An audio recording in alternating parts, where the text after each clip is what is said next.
The psychedelic revolution is here.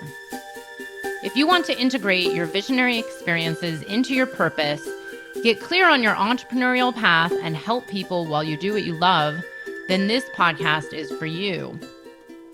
Welcome to The Psychedelic Entrepreneur, Medicine for These Times.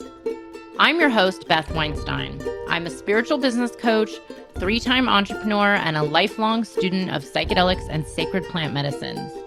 You carry your own unique medicine, and your medicine is what we need for these times. This podcast will help you to share your medicine so you can create transformation in the world.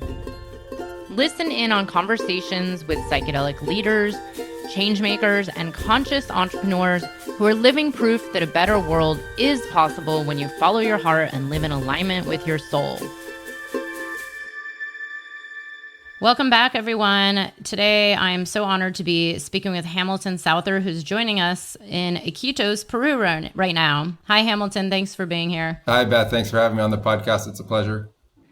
I can't wait to get into it. I've got some really good questions for you, and I've been wanting to connect with you for a while, so thank you so much for coming on. Oh, it's a pleasure to be here.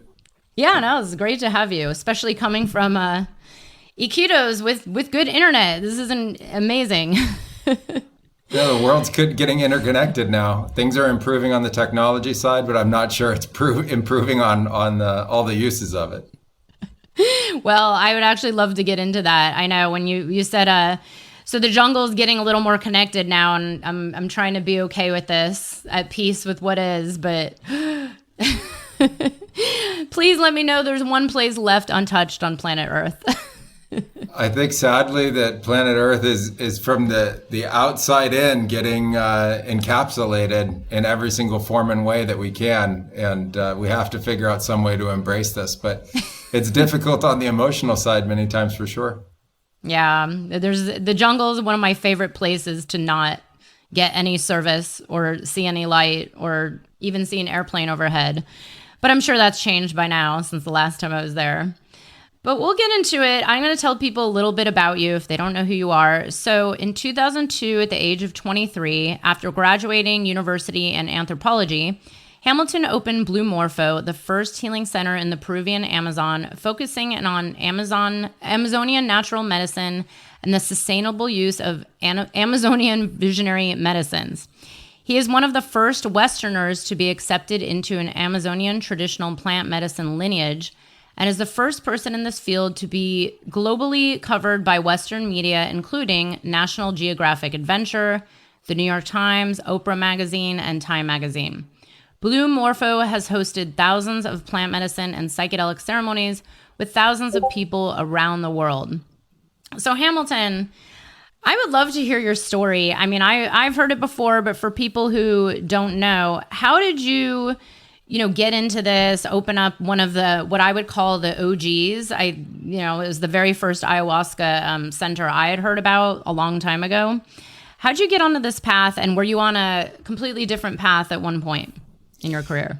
Yeah, I started my career in this. I had an early awakening and calling ultimately to plant medicines in my early 20s before it became a thing. And now it's becoming quite a thing, which is amazing after 20 years of going from something that, was relatively or almost completely unknown to now something that is in the cultural zeitgeist and part of this massive transformation that's happening. But in my case, the awakening led me to seeking answers for the shifts in consciousness that I was experiencing and the opening up to concepts like spirit as being something real. And I found my way down to the Amazon, and I ended up in an ayahuasca ceremony. And in that first ceremony, I had about 4 to 6 hours of continuous visions. And part of it at the end was that I was going to stay in that part of the forest, and I was ultimately going to learn and train there. Wow. That's fascinating. So I'm curious, did you just stay and answer that call, or was there a part of you that was like, no, I need to get back to, real life, to JOB, that kind of thing? No, I stayed to answer the call. It was interesting to think about how the first concept was just, how am I going to live down there? And, I started asking if we could ultimately bring people on jungle adventure and just share the journey out to where we were living. It was so remote, like you said, when we were first talking, a place without roads, without electricity, without any other kind of connectivity, and no planes in the sky. It was like that. And so that was just such an amazing place to be able to go into this, untouched forest and be able to just live there in harmony with nature, that to take people to do that similar kind of adventure was where we started while I started to apprentice. And so it allowed us a way to be able to, go back and forth between the cities and to that area of the forest. It gave me an opportunity to be able to apprentice and live there, and also be able to share a little bit of that beauty with others. Wow. It's so incredible how this, and this was the early days, right? Before it became this big thing. I'm curious, I had first heard about Blue Morpho. A friend of mine went there, I think about 4 or 5 years before I first drank medicine. I didn't hear about his experience till after I had drank medicine, which was about 10 years ago. And, what I heard sounded scary as shit to me. It was like, oh, I saw a snake in the river and I'm never going back there. And that was just, again, this was years after he had been. But I'm curious, what was it like building a retreat center, especially in the early days? There's a lot of listeners who dream of having a healing center. It's something I actually hear about a lot. This is everybody's calling, is to build something. I'd like to hear about the realities of opening one, especially as a Westerner coming into Peru. Yeah, the realities behind opening a plant medicine center is very real. You get confronted immediately with an incredible amount of reality that I think is something that a lot of people are trying to escape when they first think of this. Fundamentally, the way it fits into the modern society is a business. And so, unless you have funding coming from other sources, it's the services that you provide that ultimately are the funding to be able to keep going. And because of that, the government expects you to act and operate like a business.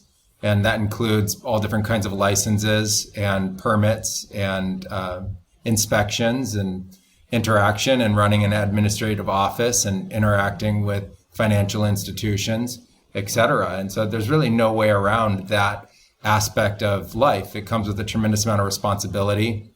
You're in a foreign country, and, Peru has, if you're in Peru, there are many other countries where this is happening. They have extensive laws. Blue Morpho is governed by over 10 ministries of the local government, and you have to comply in all those different kinds of ways. And that's just then the beginning of it. That's just the structure around it. Then you have to, navigate the part that's actually the interaction with people and the hospitality side, the booking side, and getting people there. And then the safety side around it, I think, is a massive concern, which is, how do you manage people coming into these remote areas, spending time there, utilizing plant medicines, and then ultimately going back home. And then you have the management of staff and ultimately running a place for people to come and live for a period of time. And so that's like an extended stay hotel. And you have all of the different things that come with that as well. And then you have staff, and you get to deal with staff, and they're not involved in the medicine. And so you're dealing with all the normal things associated with now having a staff. And so you kind of layer upon layer upon layer of a lot of reality. But if you're dedicated to the plant medicine and you really feel it's your calling and you love that kind of interaction, then all the other things that you do to ultimately support that are worth it. And it's something that really helps fulfill that calling and is something incredibly beautiful. I think if you're fantasizing about it, then before you get involved, there needs to be a reality check around how much it really takes. And I've seen that over 20 years. There are very few centers that have survived just the onslaught of all the different difficulties that somebody could have. And we've watched over 100 centers in our area of the forest come and go. And so, it's a tremendous investment in time, effort, energy, and creativity. And so it has to be a true calling, I think. Otherwise, it's better to use these medicines to really support and benefit the growth in your life, but look how to fit into your life in another way. Wow. Yeah. Thank you so much for sharing. And I want to point out that you use the word business because, me as a business coach, and, if I had $1 for every time I heard someone say I would dream of opening a healing center, can you help me? And the first thing I say is like, well, there's these realities of the fact that it is a business. There is money involved. And there is a lot of romanticizing the medicine as like, oh, but it should just be for the people, and it's free, and it's plants, and and then there's the reality of investors and, like you said, safety and staffing. I'm curious, do you have any stories about maybe wanting to give up or quit, or potentially, at some point losing it all? Because again, I hear this all the time, that there's this dream. And when I've interviewed other people who've opened centers, there's sometimes 7 figures involved, investors and safety, and then things that go wrong. I'm curious, were there any really hard times along the way? I mean, I'm sure there were. Yeah, I think that there are hard times all the time.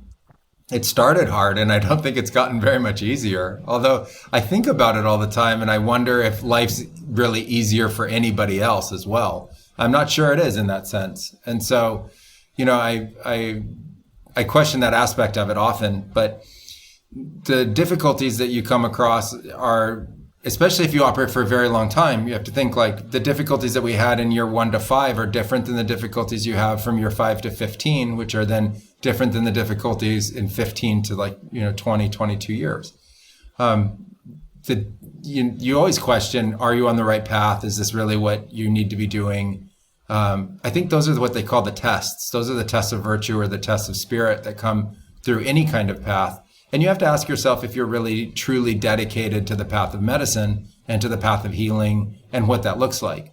I think that, we hear in spiritual circles, Eastern philosophies, these idea of these lifelong paths and how romanticized that seems, until you realize that that means your path includes everything that happens in a life, including getting older, illnesses, tragedies, global pandemics, things that you just didn't plan on, and then how you're going to ultimately navigate that. I think you have all of that as part of the experience. And so, yes, there were times that got very difficult. Yes, there were times where I thought we might not be able to make it.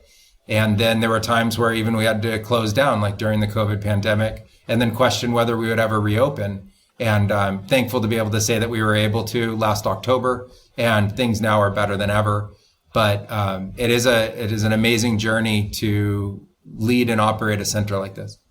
Thank you for sharing. And thanks for the commitment to the medicine, because I do want to point out that you said it has to be this deeper connection, right? It's not just, oh, let me open a healing center because I'm charging $5,000 per person, I'm going to make millions. It's like, what is the intention behind it?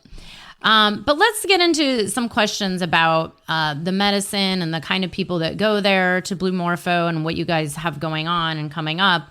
I'm curious, as ayahuasca, I'm sure, has increased in popularity and awareness, and I'm sure your business has increased if you say it's been better than ever and now people are coming back. I'm curious, over especially the last, let's say, 4 or 5 years, why are people coming all the way down there for medicine? Do you see a common thread of what's happening in the human, the human psyche, or the intention of the humans that are being called to go all the way to Peru to work with medicine? Is there a common thread that's pulling people there? Yeah, there's been a common thread for 20 years. When we got started, it came around really people looking to have a better life, and the plants awakening them to an extraordinary form of creativity of how to have that. Early on, we were really focused on mental health and mental health intervention, simply because ayahuasca as a plant medicine was identified, 20 years ago to be a great treatment for depression, anxiety, PTSD, and addiction. And so that's where we got the first global coverage and publications around our work, was fundamentally about those kinds of treatments. Over the years, things have shifted a little bit, though, because people are now awakening to the idea that plant medicines can be used really for human optimization, improvement, and success. And so we're seeing this influx of people that are coming, that are looking to take their lives to the next level. They're looking to open up to a greater understanding and a more holistic version of success. and they might have already had successes in certain parts of their life, but now they're looking at life from that more holistic vision and thinking like, well, they want to have success in family, in business, financially, spiritually, and in their own personal development. And so I think that that's a real expansion that's taking place within the plant medicine field and realms. And I think it's actually really healthy for it to see that it's not just only treatment of illnesses or the difficult parts of life, but it's also a means to be able to fulfill even a greater vision or a greater desire that someone has for their life. Beautiful. And I always love to point out, what's really at the root of all the depression, the anxiety, the feelings that people feel unfulfilled or something's wrong. It's like, well, maybe it's not actually just the depression. Maybe it's actually that disconnection or, like misalignment in your career, or, you've only gotten this far with, your family and you want to go deeper or whatever it is. And that's kind of where my calling came in was this, I was already a business coach. I was deep on the medicine path. And I started to notice this disconnection between people going and drinking a lot of ayahuasca, but going back to the same old, the same job, the same career, the same world. And then nothing would change. Even after years of sitting with medicine. And I started to notice, well, wait, aren't these medicines supposed to be opening our heart and reconnecting us to our truest selves and find this path of what is really living inside of us, this path of purpose. And so that's where I was inspired to make, I've made a few series around psychedelic sacred medicines and purpose. But I'm curious, do you see a lot of people who are maybe caught up in the wrong career and who have been doing it just for, the reasons that they've been told, or, or maybe they've gotten to midlife and realized, well, there's a deeper part of me that's not fulfilled, like you said, successes. And how do you feel that medicine helps people with this? Like, have you seen a lot of people wanting to change their career after being at Blue Morpho? Yeah, over the years, people come and they get all different kinds of opportunities to change. I think that people need to treat it that way, not the magic bullet concept. You go into ceremony and it shakes things up. The metaphor I like to use is like a snow globe. Inside your consciousness, it takes on a shape and a form. You bring and use the plant medicines to shake it all up. You get an opportunity to witness that experience, which I think is phenomenal compared to other kinds of medicines, because you actually go through the treatment process itself in a very lucid, very intense kind of way. And through that process, now you've broken fixations, you've removed blockages, you've awakened to realizations and ideas of changes that you need to make. And now they all have to be implemented and they have to be integrated. And I think that that's really the big piece that people are misunderstanding, that it's not I come and drink the plant medicine so that they'll do things for me and then I'm done, but rather I come to drink the plant medicines as the start of something that's now going to be a really incredible long journey and maybe even a lifelong journey. I think that if you come to a week of ayahuasca in any kind of retreat, you're probably looking at anywhere from 6 months to a year of direct manifestation and change associated with that you have to keep up with, that you have to nurture, and you have to really build within yourself. And if you really extend that, it could even last 2, 3, 4, 5 years of modifying your life based on just 1 week of experiences with the plant medicines. So I think that, there might be a little bit of misinformation out there about people thinking that they could go on a weekend retreat, drink in a ceremony or two, receive this download and transference of understanding, and the journey's over, and now they can go back to their life and receive all the benefits. But it's more like you go back into your life and you get the opportunity to receive the benefits by making changes that now make sense for you. And that's a process that I think needs to be guided and really looked at little by little. Some people want to make drastic changes, like an immediate career change. And it's, typically with things as something as big as a career or a very long-term relationship, there's a lot more going on than just making that change. You might need to get new forms of education or licensing to be able to make that change. You might need to, change the social circles you're in to be able to make that possible, et cetera. And so I really think that those kinds of changes are more step by step and little by little. And then I think you can get incredible results from using the plant medicines in that way. Yeah, and this is you said very important things here, nurturing it. So I am literally living my Dieta vision from 2016. And I always like to point that out to my clients where I'm like, I had just this one moment. Obviously, it wasn't one moment. It was years and years of knowing. But then it was like, okay, you know what? I'm going to go and do this. And it's like manifestation, but it's taken a lot of work, showing up, integration, support, somatic work. Do you see this often where maybe people do think that the plants are just going to do it and then they go back and then they complain like nothing changed, and what goes wrong? What is it that, where's the disconnect? Because I kept seeing this for years in my own community where people would come and drink and nothing would change. Where do you feel like there is that disconnect between, maybe investing into 1 or 2 weeks at Blue Morpho and then a year later, nothing's really different or not much is different? What goes wrong there? Sure. I think the first thing that goes wrong is misunderstanding that the plants are there to be in service to you. And it's really a relationship that forms and develops, and they're there to be able to support and help you. But the plants are autonomous in their own right within the Amazonian cultures. And so it's all about relationship and earning the favor of them to be able to want to continue to help you. So I think if a lot of people come down with an appropriated attitude and they think they can just drink the plants and they're going to go home having, received this sort of blessing from the plants and this bestowed wisdom, I don't think it fundamentally one works that way. The second piece that I think people go wrong with is that they don't understand that the problems that they have in their life are interwoven into how they live. And so as you get an opportunity to witness and sort of go through that teasing apart of all the different things going on between your mindset, your diet, your sleep patterns, your friend patterns, your relationship patterns, your sexual patterns, literally the way you spend your time, how you use digital devices, like literally everything. As you take that all apart, there are a lot of people who just don't want to have that experience ultimately disrupted. So they say, as part of their experiences, I want to go get help. But if help meant I have to go rebuild the entirety of my life in a new way, they ultimately don't want that help. It's not something that they're going to be able to do.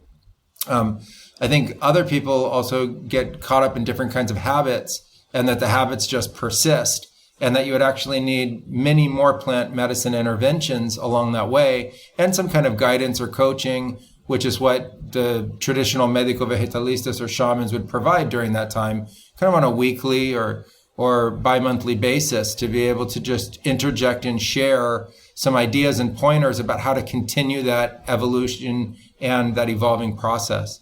So I think those are some of the places that people maybe misinterpret what the plants can do for them going in, and then don't have the results that they're looking for. And I would like to emphasize that you pointed out relationship. I mean, it's an interactive relationship, right? It's the spirit of a plant. And like you said, we're not here to just use and appropriate without, putting in the return effort, into our lives. Speaking of which, I want to get into some controversy, because I've been hearing this for years. Even just yesterday, I think it was, I posted someone I interviewed who serves medicine, who is a white woman based in California. And there's some comment on the YouTube about, this is wrong, you're appropriating this culture. And I would love to hear what you think about this. I'm sure you've heard this before. There are people out there that believe, you shall not work with medicine or pour the medicine or serve the medicine unless you are of an indigenous lineage, or whatever it is. I've heard everything, by the way. And I've now heard, like, if you have white skin, you are not allowed to, like, to that extreme. What do you say to this? Because this is something that's come up a lot in not just in the medicine world, but the world. And, how do we get into right relationship with this? I mean, I have my own views on this. I've talked about it very publicly, but I'm curious, what is your response? And I'm assuming this has come up for you at least once, right? Yeah, it's actually a pretty common topic. The way I look at it is that all of these questions are fundamentally more complex than you can put into a binary argument. And so you have to look at the situation itself with a lot more sophistication then this is good, or this is right, or this is wrong, or you can do this and someone else can't do it. When I went to the Amazon, plant medicines were not something of great interest, and the culture was dying around them. And the young indigenous people and the young mestizo lineages were no longer interested in carrying on the lineages from grandfather to father to son, or grandmother to mother to daughter. And they were actually already dying to shampoo, razors, earbuds, MP3 players, sunglasses, and anything else that could be considered cool and easy, including aspirin and other kinds of Western pill medicine. And so when I got there, it was actually something that was not interesting to the people. It wasn't cool. And the young people were not interested in it. And so one of the things that we ended up doing was actually reviving that aspect of their culture. And we brought that revival to the indigenous, we brought it to the mestizo lineages, and we brought it to the global stage, that there's tremendous merit and value within these cultures. Now, what that allowed was for a blossoming within the indigenous cultures to have a new form of purpose. And one of those purposes has been to share their medicine gifts and their knowledge with people from other cultures from all over the world. And so if you really didn't want to share the medicine, the indigenous people would need to say not only, people from other cultures shouldn't be allowed to serve it, but people from other cultures can't participate at all, period. So there's a bit of a catch-22 in that as you start to share the medicine, you can't control what people do with it. So one of the common threads in people having plant medicine experiences is they come out of it with very little training and they say, the plants told me I can now serve it. Well, what do you do with that? You can't stop them. It now has happened simply from sharing that medicine with other people. And so I think as you look at this argument about, who should and shouldn't be people involved in the space, I think first of all, we need to look at an idea of who's actually trained or capable of being able to share this medicine. So even within the indigenous circles, the indigenous don't allow untrained indigenous to share the medicine. They're not the sacred keepers of the medicine. Then, on the contrary, the people go through extensive apprenticeships that are harder in many ways than even Western medical school. And they include aspects that are in some case life-threatening to be able to even practice their medicine, to be able to prove themselves worthy of it. Then they go through a process very similar to residency, where there's just an unbelievable amount of service and practice. And then ultimately they get the title of master or teacher or head of their tribe. And then they get the responsibility of taking care of everybody for the rest of their lives. And so I don't see that being replicated in the Western models associated with this. And I think that that's fundamentally first the most important thing for a growing industry as important as the plant medicine one, simply because it's a whole genre and space of new medicines that are really able to help people from all over the world. The medicines seem to be able to help people of any skin color. So I don't understand that aspect of it either. If we were going to just dissect this and bifurcate it into these groups can and those groups can't, why does everybody get really the same benefits from it? And so I don't think that fits either into the nature of that argument. If we look at cultural appropriation or misappropriation, I think that comes from here. Like, what are you doing with the culture, and why is your expression of that culture ultimately predatory? So we came here, we supported the nature of the culture, we continue to support the nature of the culture. The majority of our employees are local people. We've added to the overall economy that's going on in this area. We have a very respected position in the local society, and we've never had any conflict with any indigenous groups. Now, as a caveat to that, and kind of in addition, early on in my training, I actually worked as the healer for an indigenous lineage. And so I was invited as a foreigner by the indigenous because I had an opportunity to heal the grandson of the chief of the tribe.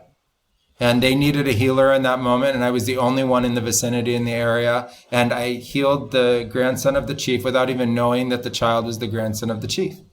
And then the next day, the chief and this whole group of people came in canoes up to my house and came and spoke to me and said, "You're going to now be the medicine man of our tribe." And so I don't think that the tribes have these same attitudes. if they would allow something like that to happen. So when I look at these questions, I think they're very complex. I think we need a tremendous amount of compassion and sophistication. We need to support the local tribes. We need to share our wisdom with them as they share their wisdom with us. And we need to understand that we're becoming a global society, and we have to ultimately transcend tribalism. This is a beautiful answer. Thank you so much.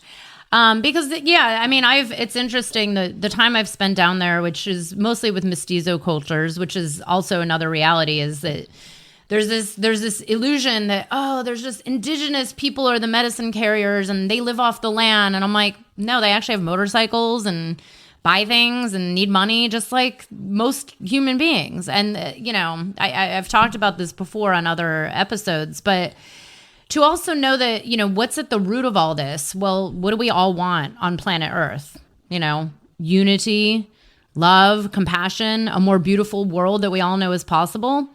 And I don't really believe it's about being divisive because, like you said, the plants don't see the color. The plants don't see, this is only for certain people who live in certain regions who come from this lineage, that's been passed down through generations. I do, and maybe you would agree, believe that this medicine is gaining popularity and coming out, spreading the vine all over the world, for a reason. I mean, who knows? Maybe I'm projecting, human being with making sense out of things. But, there's a reason why there's a demand, why there's seekers, why there's people looking for this and why it has spread out. And you said something very important about the training and the facilitators. Now, I actually was going to ask you about that question.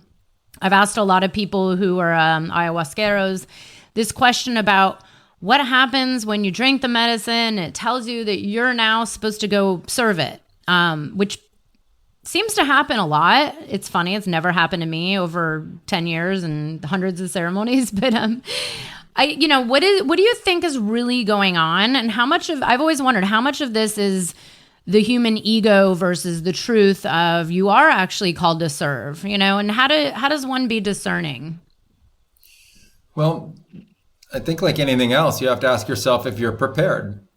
And in our lineage, the way we knew we were prepared to be able to serve on our own is that you had to have all of the skills that you would need to be able to fulfill all of the needs of somebody without intervention from anybody else or any other support group. And so for us, when we would go through that, we would have to have envision the support of the plant spirits, and they would have to say, now you're ready, you've been trained. You would have to have the support from the people who trained you, the maestros who actually took you through your apprenticeship. They would have to agree that they had also received the same message from the plant spirits and that they agreed that you were ready. And then you also had to have the same thing happen for you. So in your visions, you had to be told by the plant spirits that you were now ready. And you also had to know within yourself, rationally and logically, that you could handle literally anything and everything that could come up in that ceremony. And you would have to be able to handle it with a kind of visionary tool that you had learned during your training. So in my mind, that's a very deep, very personal way of understanding that you have the qualifications necessary. And there was no time limit put on that. So it wasn't that it was impossible that somebody could do it in a very short period of time. I went through the formal part of my apprenticeship in under 2 years, which is at that time unheard of. But it was about 120, 130 ceremonies and many dietas during that time. And then I was given the opportunity to serve with an understanding that I would start a new phase, which was called a maturation phase. So it was like, okay, yes, you've graduated from this level, but now you start a whole nother level and you're at the baseline foundation of that level.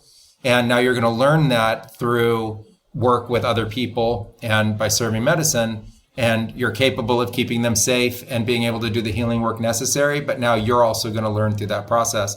That process has lasted over 15 years and it's still going. So even though the original part of my apprenticeship was very short in time, very much longer than people who have had less than a week of experience and think they're ready, the actual maturation phase has taken a very, very long time.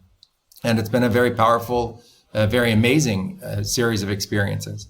So when I look at other people who don't have that same level of experience, they haven't been through traditional apprenticeship, I think you have really kind of two options. One option is that it is coming from their ego. It's considered a test of virtue.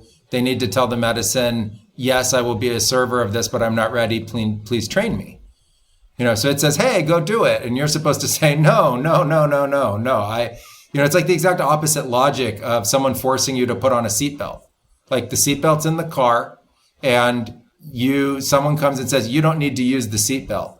And you say, no, it's there for a reason. I'm going to use the seatbelt. Right? So the ayahuasca will use that kind of logic all the time in its training, where it comes and it gives you a test and you either pass the test or you fail the test. And often it'll say things like, hey, go do that. Like the adage, go jump off a bridge. Would you do it? You're supposed to say no, at that moment. So, I think that a lot of people have embraced different aspects of the teachings. And ultimately from that, you have a transference of culture and ego. You also have in that situation, and, a shifting of the time about these medicines. And you have a shifting in culture about their uses. And I think you have to embrace that understanding that it's not staying the same. And so I questioned for a long time, what really is the service that's being provided, because it's not the same service. If you have somebody sitting with you that has even just 100 ceremonies of experience, it's not the same service as sitting with an elder that has 1,000 ceremonies or 2,000 ceremonies of experience. And so I wanted to try to understand what is that service that they're providing. And it might be more community, or it might be allowing the plants to be the cleansing agent themselves, or there might be other support structures available, like calling emergency medical support because you're in an environment that has that or something, and you can offer, other kinds of care and support that you wouldn't be able to if you were on your own or in an indigenous community in the Amazon. So I think we have to accept that things change. We have to understand that some people have tremendous ego involved, and it's your responsibility to not participate in medicine with an egomaniac. It's not their responsibility to not offer you the opportunity. And so I think that's also another test of virtue, and we talk about that all the time, which is how do you find a good shaman and say, well, preferably don't go drink with an egomaniac who doesn't have a lot of training. It doesn't have probably the highest probability of turning out well.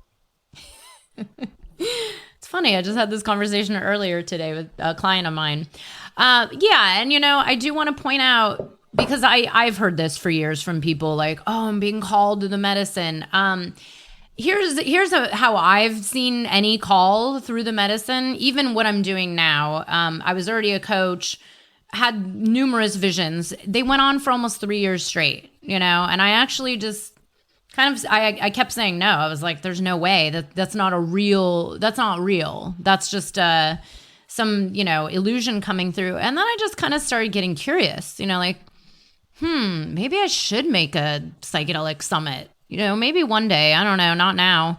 That went on for about 3 years until I finally was like, okay, and again, there's other ways to serve the medicine without serving actual medicine. There's integration, there's coaching, there's other forms of healing, there's therapy, there's, just having reverence. Go make money with your other business and go buy a piece of land in the Amazon that's about to be torn down by large-scale agriculture, which, by the way, I have a nonprofit that if anyone wants to donate to. But you know what I mean? It's like we can be of service in other ways. But this is, my next question is about, so Blue Morpho is about to offer some kind of a training program. And I know I've actually interviewed Carlos Tanner at the Ayahuasca Foundation, asked a very similar question about, well, can someone really be trained in 6 weeks? And is that what it's all about? And I'm curious, what do you envision for your, I think, new training program, and what's it about? Who's it for? And is it for someone who wants to serve medicine in 6 weeks? Yeah, Blue Morpho Academy is kind of what we think of as the next generation of training people in the plant medicine space. We look at the psychedelic renaissance that's taking place, and we know that there's a great need for education, and traditional societies are very guarded about the education that they offer. And so the Academy is really about meeting people where they are in their education needs and providing them first with a foundation and a standardization of what we would just think of as good practice. And there are a lot of sitters and a lot of coaches already that are very skilled in their art and their craft, but they're not familiar with psychedelics or plant medicines, and they're not yet trained in how to deal with their clients or work with their clients who might now be diving into the world of psychedelics and plant medicines. So I think in a 6-week, 8-week, or 3-month course, you could teach the foundations and the basics, and you could teach best practices and teach somebody how to be able to offer really good advice about the plant medicines and what somebody could experience if they're in a business coaching program and now they're starting to use psilocybin because they've heard it's good for creativity. Well, somebody could learn about dose and safety plans and protocols and right set and setting and how to go about it, and the right way to set up the experience to have the best possible chances of benefits. But I don't see that person serving the medicine. I don't see them actually taking it, dosing it, preparing it, and giving that to another person and then being fully responsible for them through their experiences. So to address that, the Academy is breaking the roles down into 4 different key roles. There's the sitter, the coach, the facilitator, and the master facilitator. And to give you just a general idea, we think a sitter can be trained within 2 to 3 months. And we think a master facilitator can be trained within 4 to 6 years. And so, between that is the amount of time that we think is probably pretty average for somebody to go about learning.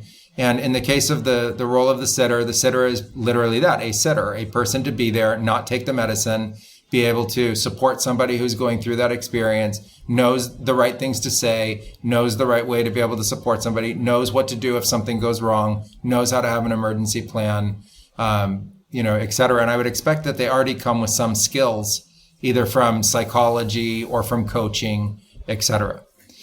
As you get into what it takes to really be a facilitator and be able to facilitate with these medicines, the key issue is your personal experience. And so it's not something that you can learn theoretically or conceptually. It's something that you have to do. And that's why it takes so much time. And so I think we can create a foundation level of understanding. We can create courses that you can do online. We have tools that are now available to us so that we can create a foundation of understanding and standardization around that. And then on top of that, you have to develop your art.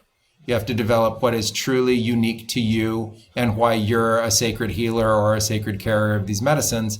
And I think for a baseline facilitator, you're probably looking at 2 years, maybe 3 years of training. And like I say, to then take that to mastery is perfecting all of those skills that you've been through and hundreds of plant medicine experiences.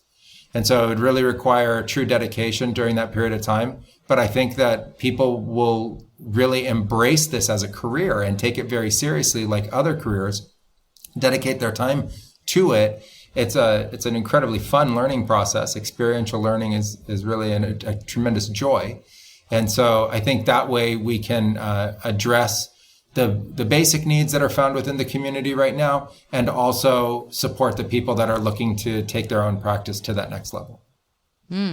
This sounds great. And I'm curious, is it going to be only in person, or is it a hybrid kind of program? Yeah, Blue Morpho Academy is a hybrid. We're utilizing online education, and I've been making online courses since about 2012. And so we're going to be utilizing really what's state of the art for online education. And the desire there is to be able to create this foundation. I think that one of the problems that the industry faces right now is that there isn't a standardization around best practices. So we need to break that down into a standardization of best practices and bring it into the cultural zeitgeist so that people just know this is how to be safe. This is how to minimize risk. This is the way to maximize positive outcome and really fulfill the intentions that we have going into these experiences in the first place. And so I think what that will do is help raise the quality of the industry as a whole, as a global whole. It'll just start to little by little raise the quality of what's in the industry. And then from there, as that happens, people will look to have a career, a legitimate career. And as the industry develops, there will be many different career levels. And so not everybody's going to want to be a master facilitator, or are they really skilled or appropriate for that role. But there will be many different roles that will happen as these different kinds of centers build out around the world to support people interested in these experiences. And so as that goes on, with this core foundation that everybody now has of best practice, people can get the individual expertise that they need in the roles that they're looking for.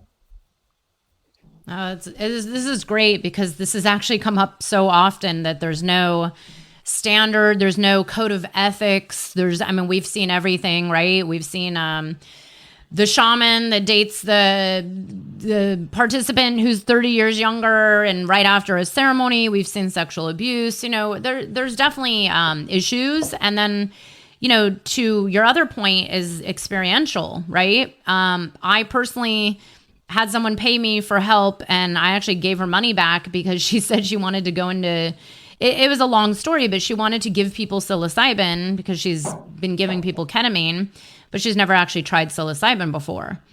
And there was this part of me that's like, well, like some of the best training is your own, right? It's not mind training. Anybody could read a book or understand how psychedelics work and what goes on in the brain. But the real healing is embodied. It's not this mind teaching experience, which, we're seeing a lot of these training programs out there don't have a lot of experiential, and they don't have a lot of, like these other aspects brought to them. And I think this is going to have to change, because we're going to see potential harm. Maybe, who knows? But I have some other questions about where you think this future of the medicine space, the psychedelic world, the world in general, where it's all going. Before we were on camera, I was having a slight heart attack about, the fact that there's now Wi-Fi out in the jungle. But, and I've come to embrace all that is, meaning like, we don't know exactly what you've been saying. We don't know what's right or wrong. We don't know what's good or bad. And who are we to say? Because it just is, and, evolution happens. But in the psychedelic space, it's been so interesting because it's been growing so fast. There's, legalization now happening. There's training programs left and right. Do you feel that this is all going in what we would call a positive direction? And do you have any concerns for, this growth in interest in plant medicine and psychedelics? Do you have any concerns about where it might be going? Yeah, I think that the psychedelic industry is forming, and when that happens, it's a mixed bag, and we have to be discerning and helpful to the positive sides of that, and we need to work also together to minimize the negative sides of it. You touched upon the cultural divides that are forming and the attitudes and opinions about that. Well, that doesn't help the globalization and legalization of plant medicines as a viable form of medicine for people around the world. Then there's the question around sacred cultivation and who should be cultivating this medicine and supporting that. And there has to be sustainable cultivation. Just like we need sustainable food supply, we need sustainable medicine supply as well. And so, those are just two points to touch on. There's the question around education that we've talked about, and where do we actually get best practices? Because of the laws that we've had that have been suppressing the expansion and study of these medicines, science is now just being allowed to catch up, but the medicines have been ostracized from science and scientific study for decades. And so there's a lack of scientific understanding that needs to come to this. And whenever science gets brought to something, it also opens up a tremendous number of positives and also a number of concerns. At the same time, we have to look at the economics of it as well. The economics are incredible. There are now funds with billions of dollars that are being poured into research companies to try to figure out better ways to monetize and ultimately make money and industry out of plant medicines. So as all of that continues to take place and the industry grows from a multi-billion-dollar industry to hundreds of billions to trillions of dollars of value, we have to look at the core values that started the industry in the first place, and we need to preserve those values. And I think that that's been important for any society, but it's unbelievably important for something that has such a direct effect on our mind. And so what makes the medicine so powerful is that they can help us change the way we think in a way that is a medicine. They heal the way that we think. They help us live in a way that has the mind in a calmer, happier, better, ultimately better place, and more, better cognition. Microdosing programs have been proven to improve cognition, etc. So if you have something that has such direct access, you also need to understand how to be able to steward the industry around it and the use of that in a culture that is really about the positives and about the responsibility necessary for that. Yeah, thank you. And thank you for addressing all those points. You mentioned that there's billions or potentially billions of dollars going into this, and maybe it's going to be, big pharma or, large companies or maybe even regulated, patented, new compounds. I've been hearing everything. I mean, how do you feel about when it comes to even, this one's come up in conversation, the ayahuasca chocolates where you don't purge? I don't even know what they are. I just hear about them. I don't really pay much attention. But do you feel like this is, if this is for the benefit of the greater good, maybe on some level, is this okay? Even though it's extracting and maybe even, there's not sustainable harvesting involved. And then there's maybe a plant put in the jungle and they're popping out some ayahuasca chocolates. I mean, who knows what's going to happen? But what are your views on like this kind of extractive way of maybe like approaching the plant medicine world with all that VC money? Yeah, I think that we have to be realistic about it. And one of the biggest concerns that I've had from the very beginning of my career in this, as the desire and the mindset around it opened up and people became more interested, was ultimately around the branding. And people call something that isn't ayahuasca, ayahuasca. And people call something that isn't psilocybin mushroom, psilocybin. They call something that isn't Wachuma, San Pedro cactus, Wachuma. And that's just fundamentally mislabeling something. So, ayahuasca analogs, which are different kinds of plants that have similar chemicals that are brought together, is not ayahuasca.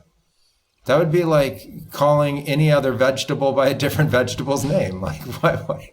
It's something that happened in the space that just didn't make any sense to me, but it is of a tremendous concern because it puts the wrong understanding in the minds of the people that don't have enough sophistication about it to be able to discern the difference.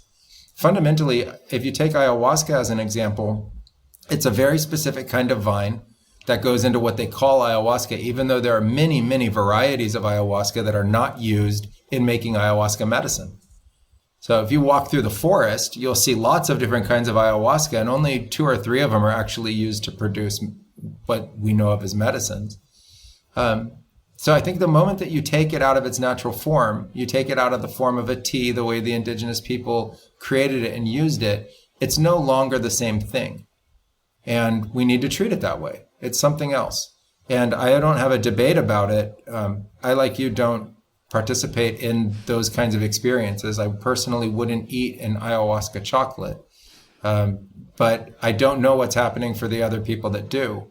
And I think it's something that needs to have greater study and understanding applied to it. But to call it ayahuasca, I think, is a misnomer. And to mix it in chocolate is going against all the traditional teachings that tell you to abstain from chocolate and sweets when working with ayahuasca in the form of a tea. So I've heard of these things. I think some of them are incredibly dangerous. Some of them are borderline human experimentation or direct human experimentation. And they need to be treated as such. I would like to think that we could discover new medicines, new analogs, new ways of working with the plants through these processes, but we need to be very careful about how we do that. Yeah, thank you so much for sharing this. It's just kind of interesting to explore how fast everything is changing. And, there's every day I hear about something new. And I do believe everything works itself out somehow. I think either that or maybe we'll all just go extinct a lot faster than we might. But, it is what it is. And I think just having these kind of conversations and educating and also talking about, the indigenous ways or, sustainable harvesting or just the awareness of these medicines and to get it into that balance and also to really know that this is, I believe that this medicine is here for the greater good of all. We're all in this together, whether we want to believe we're separate or on different sides, or black versus white, brown versus off-white. You know, I mean, it's really, what are we all here for? What are the plants here for? What is the final message? And what does it all come back to? You know, and it's like you said, we can't determine right or wrong or good or bad. It's like, what's at the root of all of this, which I believe is the opening of the human heart, you know, on some level. But I have a couple last questions for you before we go into, you know, where can we find you and what's coming up. If you're willing to share, just a fun question. There's two things I'm wondering. Number one, have you ever dieted or worked with Datura? And number two, if not, you know, do you have any, what's your kind of craziest experience with the medicine? I'm sure there's been a few, but have you had any of those moments of like the ultimate ceremony, or the I'm never going to do this again, or either one? Sure.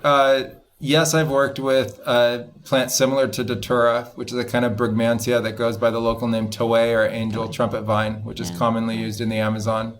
It's incredibly dangerous to start with. It's truly incredibly dangerous, and it's only wielded by people with a tremendous amount of understanding about dose. It's considered something that cannot be used without the supervision of somebody fully trained in it, which is its own kind of medicine practitioner called a toero. I happen to be from a lineage that was trained in 5 different disciplines, and Toei was one of them. It produces incredible visions, but not typically positive ones. It's very hard to wield in a positive medicine way. It can be incredibly distortive, incredibly dissociative, and last for a very long time. The longest I've ever seen somebody in a Toei vision was 4 days. And without coming out of it for 1 minute, it was just 4 days continuous vision. Because of that, it's not recommended for anyone to use. It's typically used as an analog inside or an admixture in ayahuasca down in the Amazon in certain lineages. Some people use it to try to increase the potency of the ayahuasca, which I don't think ayahuasca needs to have the potency increased, but that's sort of the macho attitude that can be given to it. But it is a beautiful medicine in its own right. It's an incredible dreaming plant. It's very, very powerful. It can give incredible color and context and richness to the visionary experience. It can make the visions incredibly defined. But you use a very, very tiny amount added to ayahuasca to do that. And so I think there's a tremendous risk associated with it for overdose. And so you have to just be very, very careful. But ultimately, in my own case, I got my first rankings in our mesa from having to learn how to wield Toei. And, you know, it was an incredible thing for me because then growing up in our gardens, we always had angel trumpet vine. I never knew that it would ultimately be a great teacher plant of mine during my apprenticeship. And I consider it a tremendous friend, a tremendous ally, but I would not recommend it for people to try. Yeah, no, don't try. I've just always wanted to hear about, I only know you and maybe one other person who's worked with it, and maybe the shaman I work with, but I was always curious to hear about the actual experience. So thank you for sharing. Yeah, I've worked with it probably 500 to 700 times. And it was, you know, one of the most intense plants to actually learn how to work with and wield on a consistent basis. To give you an example, like, you know, if in an ayahuasca ceremony you're feeling like the visionary space is kind of turning on and it's getting stronger and stronger and stronger. I was in a Toei experience. I actually write about it in one of my books. It's available on Amazon, Mystic Secrets of Ayahuasca, Part 2. It's a story of my apprenticeship. But the visionary effects, the energy coming to the ceremony from the Toei looked like huge banks of clouds, just huge fog banks coming in from all sides, just dense, huge, miles high, miles deep, thick, and it was just the impact of it. And when it hit that ceremony, it was complete out of body for everybody for hours and hours. It was incredibly intense. You work very, very hard to be able to rein that plant in. Oh my God.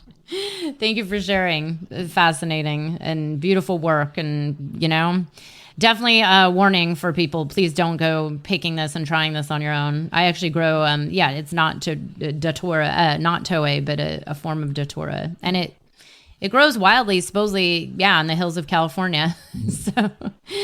But let's hear about what you have coming up, where people can find you, maybe shout out your program and how people can learn more about like when it's open and open for registration.